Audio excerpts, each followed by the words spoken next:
Բայց դրանք չեն կայանում կոնկրետ թիրախային բնույթ եւ ինտենսիվ չեն կայանում։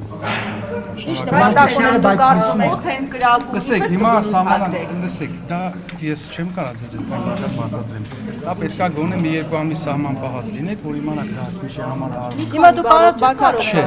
Հիմա դուք վտանգներ ունեք պատերազմի։ Լսեք, օրինակ ես հաջատեղյակ եմ, որ օրինակ երբ որ սահմանային դիրքեր մենակ մառախուղ է լինում, մարդիկ ուղղակի օդ են գնում, եւ այս կողմից եւ մյուս կողմից, երբ որ տեսանելիություն չի լինում։ Այսինքն կարծում եք, որ ադրբեջանական կողմում չկա տեսանելիություն, լսեք, տեսանելիության հարցը չի, ես օրինակ եմ բերում, դեպքեր է լինում, երբ որ կրակում ենք մենք օդ, իրանք օդ, դեռևս 2000-ականներից սկսած։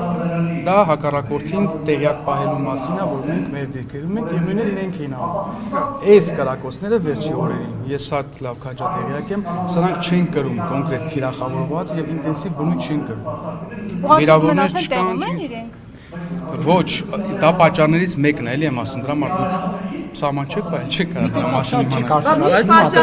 Չէ, ես չեմ արդարացնում, բնականաբար, եթե արդարացնելու լինել, ասենք հիմա ադրբեջանական կողմը որ անդադ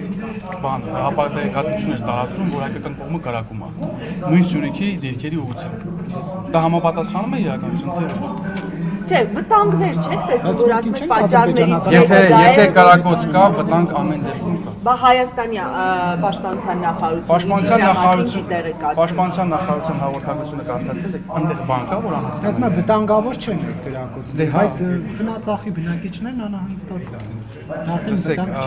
անհանգստությունը այո կա, բայց վտանգ չկա այն առումով, որ կրկնում եմ, նախ իրանք ինտենսիվ բնույթ չեն կրում, երկրորդը չեն թիրախավորում կոնկրետ մեր դիրքերը եւ այսպես ասած հենց այդ անհանգստությունը առաջացնելու պատճառով է։ Մեծամասամբ եւ իհարկե խաղաղության օրակարգը հիմա դուք հակառակն եք ասում, ճիշտ հակառակն եք։ Հենց նոր դուք ասում եք, եթե կա կրակոց, կա վտանգ, հիմա ճիշտ հակառակ բան եք։ Չէ, վտանգ ինչի նկատմամբ։ Այսինքն մարդկանց կյանքին վտանգ չկա, որովհետև կրկնում եմ թիրախավորված չի, կոնկրետ ինտենսիվ չի, ասենք բացի, եթե չեմ սխալվում, այնտեղ հրաձգից բացի ուրիշ զինատեսակ չի կիրառվում, այդ տեսանկյունից վտանգ չի, բայց ընդհանուր ինքը կայունության Սյունիքի սահմանամերձ գոտիների համար բնականաբար վտանգ է ներկայացնում։ Ինչու է Ադրբեջանը նսեմացնում խաղաղության օրակարգը ձեզ։ Շատ բարձ պատճառով, որ չի ուզում կնքի խաղաղության։ Դուք ո՞նց եք կնքելու Ադրբեջանի խաղաղության պայմանագիր, երբ իրենք չեն ուզում։ Երբ որ կուզենան երկուստեք կնքենք։ Նաև երեք հայտարարությունները չեք կարծում հայտարարությունները կարող են կանխել օրինակ ապագա վտանգների ռիսկը, հա կամ էսկալացիայի ռիսկը, եթե Հայաստանի այսպես պաշտպանության նախարարությունը լսեք, բոլոր դեպքերում երբ կրակոցները լինում են թիրախավորված մեր դիրքերի ուղղությամբ, տների ուղղությամբ, սահմանամերձ գյուղերի ուղղությամբ կոնկրետ այդ բոլոր դեպքերում պաշտպանության նախարարությունը անում է հայտարարություն։ Այն բոլոր դեպքերում, որը դա չի կրում ինտենսիվ չի թիրախավորում բնակչությանը,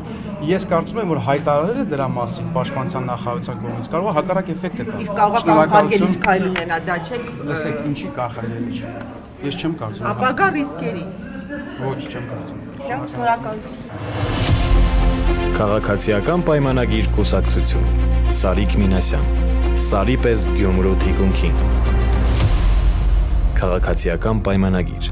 Քվեաթերթիկ համար 1